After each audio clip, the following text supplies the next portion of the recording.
We are talking about Deathstalker and the Warriors of Hell, a 1998 movie. This one's directed by Alfonso Cuarón. Sounds a little bit similar to Alfonso Cuarón, different person. So this is actually the third entry into the Deathstalker series, of which there were 4 movies.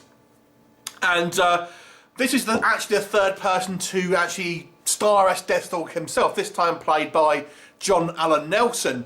And interesting, the Deathstalker series is actually kind of changes tone throughout the series. So the first one was somewhat of a kind of a serious kind of sword and sorcery movie.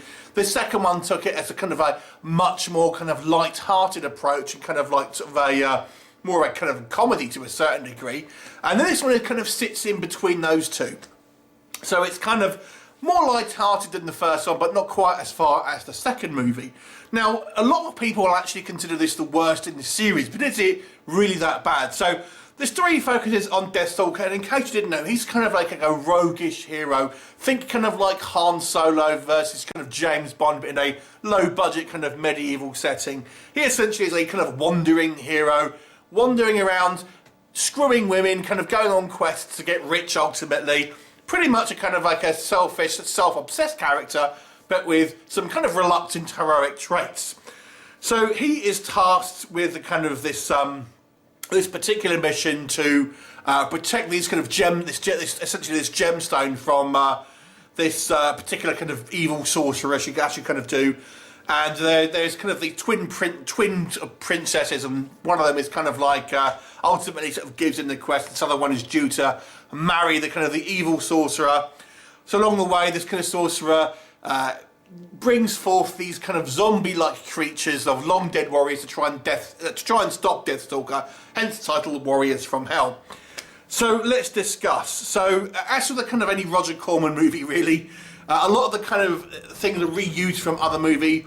The opening theme is that of Battle Beyond the Stars. The actual music within the film itself is, I've got to say, quite poor, but the opening scene you're going to recognise from Battle Beyond the Stars.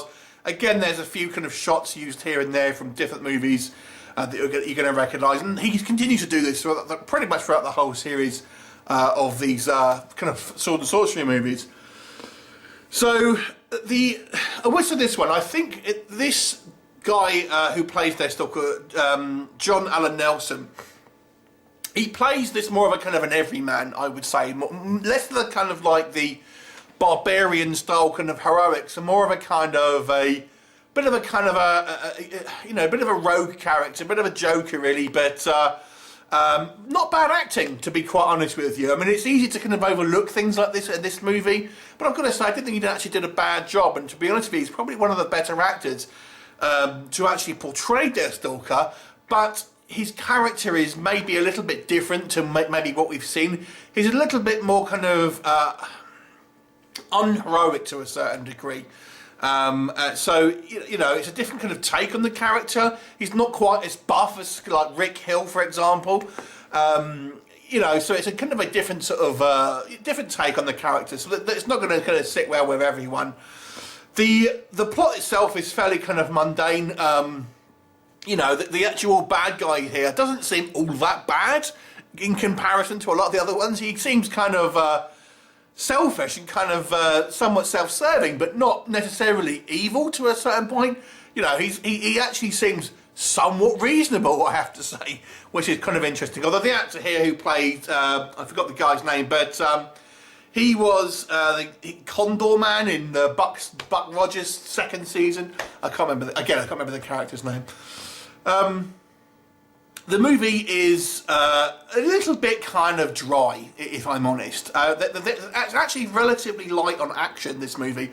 And in actual fact, although there is a reasonable amount of kind of like naked women, it actually dials it down a bit. So, although I wouldn't say this is a kind of a family-friendly movie, it certainly isn't quite as adult-orientated as maybe some of the other fantasy movies from Roger Corman's kind of production company.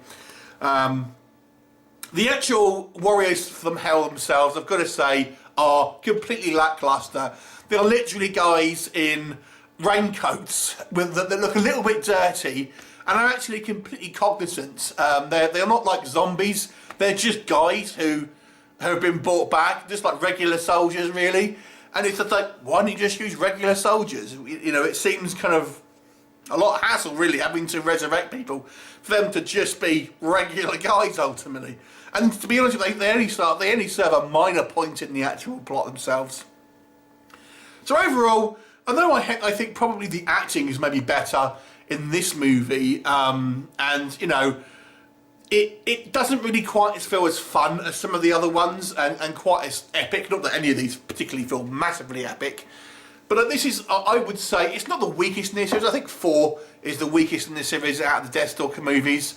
But I think the first 2 are better to a point. I think the second one is probably my favourite, of which I actually haven't done a review yet. So overall, I'll give this one a 4 out of 10. Have you seen it? What did you think of it? Leave me a comment and I'll look forward to seeing you next time. Bye for now.